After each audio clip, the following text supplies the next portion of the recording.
Stimate, doamne și domnilor. Before starting, I would like to thank, first of all, my Romanian friends who have invited me to part of this startup meeting, and everybody in this room for coming. It's a great honor for me to be here now and to speak in front of such a large and honorable audience. The discussion about the model of the social market economy is a very important topic of the political philosophy of the Konrad Adenauer Foundation. That at first, so you see.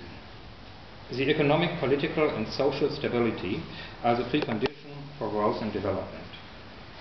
The unequal and unfair distribution of economic goods is a contributing factor for increasing political and social tensions. One way to escape from problems of that kind is to seek the consensus in the social, economic and political spheres. This requires a shared society engagement and sustainable economic activity. The economy forms foundations for vitality of every social and political order. The socialist economic model has proved not be able to exist for a long time.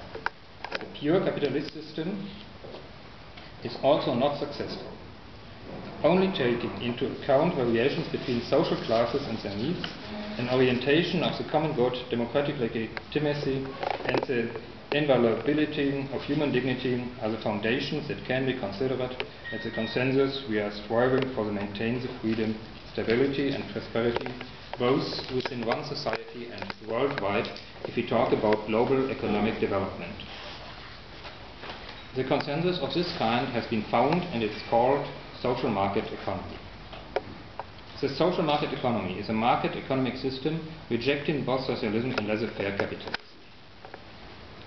The social market economy, in opposite to the laissez-faire capitalism, combines interests of private enterprises with the state regulation of the economy in an attempt to establish fair competition, low inflation, low levels of unemployment, high standards of living and working conditions, as well as social security and sustainable prosperity. For example, in a social market economy, collective bargaining is often done on a national level between national employers' organizations and national trade unions. I think it's very important that always the trade unions on the desk here always. For the overcoming the global financial and economic crisis, it is necessary to have common international rules. The social market economy model offers such an orientation frame. On the national level, it has provided itself and stood the test of time. The social market economy forms already the basis of national economies of the member states of the European Union. On December 2007, the EU states signed the Treaty of Lisbon to work towards democracy, transparency and efficiency, as well as towards a free and competitive social market economy. The institutions of the European Union, especially the European Parliament, have proved during the last months that they follow the treaty regulations. Now it is important to do everything to enforce the popularity of these principles and make them attractive for other nations and societies. In order to achieve this aim, leading European political figures and scientists offer to keep to the following guidelines. The solidarity and subsidiarity are the principles to be kept to in the social market economy. The principle of solidarity means that the social market economy provides the orientation for the public welfare. The subsidiarity creates and guarantees a liberty space for individual initiatives. The legal system that is in working order, reliable, free of corruption and based on the principles of democracy serves as a basis for efficient and sustainable economic activity. It creates the preconditions for a competitive and productive economy, for an efficient state administration that will be in touch with the people and their needs and problems. The regulation authority and the consequent supervision of the part of both sides, state and society, induce keeping to the rules and punish unlawful actions. The regulations and supervision are reasonable, fair and correct to create incentives in a competitive economy in such a way that a decentralized economic activity under conditions of competition would be useful for state policy and society. Second, The efficient and future-oriented economy structure must be based on the private ownership order, where the owner's rights of the goods lie in the hands of private employers and households. The private ownership creates motivation for income gaining through work and serves as a basic of innovative enterprising. Only the economic order with the private ownership priority guarantees a sustainable employment. On this basis can arise a personal initiative and responsibility without what it would be impossible to imagine the efficient growth of personal potentiality, education improvements, and prosperity, as well as the appearance of innovation and new ideas.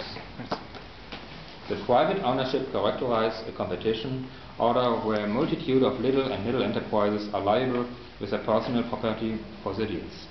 The private property includes a social factor.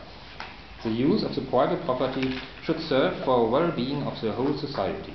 It guarantees a moderate and sustainable business activity and protects from economic death. A worldwide competitive order on the basis of free price formation optimizes allocation of scanty means. The efficient competition is an engine for sustainable management. It promotes efficiency and progress, encourages people to act their own risk, and prevent from one-side market power. A competitive order, nationwide as well as internationally, needs open markets, the control of the state or community of states over the market power and concentration.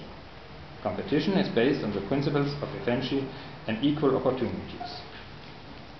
The competitive liberty causes the use of liability principle to make economic participants in the process of competition responsible for that they do. The chance of personal profit and income increasing stimulates the competition. The personal losses, the strict, irresponsible and excessively risk acts at the same time. A market economy order needs an economic policy on a long-term basis and a macroeconomic stability to the greatest possible extent. It is, in particular, essential for national and international finance markets. Investments and long-term purchasing power of society put trust into the economic system. At the same time, it is important to reject protecting measures as well as a monetary policy orientated towards the short-term objectives of national economic growth. In a market economy, order the state has to guarantee the supply of public goods which are not sufficiently offered of the market. An efficient infrastructure, the equal educational opportunities and the full access to the healthcare system are the areas that must be supported by the state. In the social sector, the role of the state is especially important and required. Nevertheless, the state intervention should be moderate and restricted. Economic growth helps to fight against the poverty. The market economy cannot prevent the appearance of income differences and disadvantage of some society groups. In a market economy, therefore, the right effective market compliant social insurance system, mechanism of a regional balancing as well as a success-oriented tax system are very necessary to protect the social stability and to enable the right social classes to participate in the economical and social process.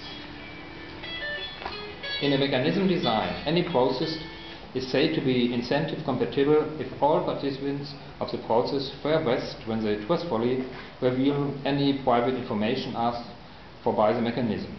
In a state, the rules must be same if the state wants to achieve success, development and income increasing. For the financing of the state, duties are required the free market economy, order with an attractive and fair tax system stimulating the private enterprises to work within the bounds of law.